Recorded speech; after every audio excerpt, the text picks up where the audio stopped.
Les enjeux pour la métrologie sont énormes et elle va vivre une véritable révolution. Je viens d'écrire et de finir un article que je vais publier prochainement dans une revue qui s'appelle I3E, qui sera sûrement repris aussi intégralement par l'AFNOR dans le cadre de sa bibliothèque virtuelle métrologie, dont le titre est Révolution copernicienne.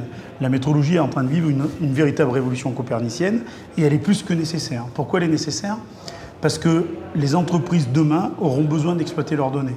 Pour que ça ait du sens, pour qu'on puisse faire des choses avec ces données, il faut que ces données soient fiables. Et pour que ces données soient fiables, il faut que le métrologue s'assure de cette fiabilité.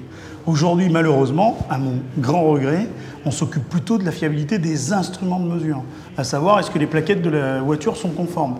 Mais on se moque de savoir si les plaquettes sont conformes. Ce qu'on veut savoir, c'est si la voiture freine.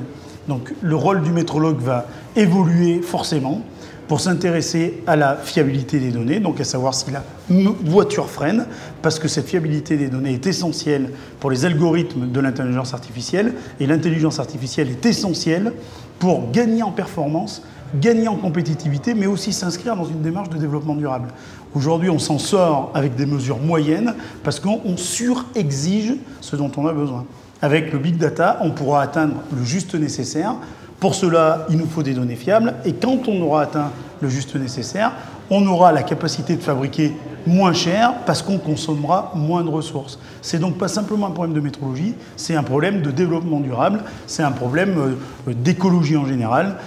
On n'a pas le droit aujourd'hui de prendre plus de ressources dont on a besoin, car ces ressources primaires dont on n'a pas besoin aujourd'hui et que la métrologie ne fait pas tout à fait son travail pour limiter cette consommation, et ben c'est des ressources qui ne seront plus à la disponibilité des générations futures et directement de nos enfants, puisqu'aujourd'hui la question c'est bien celle-ci.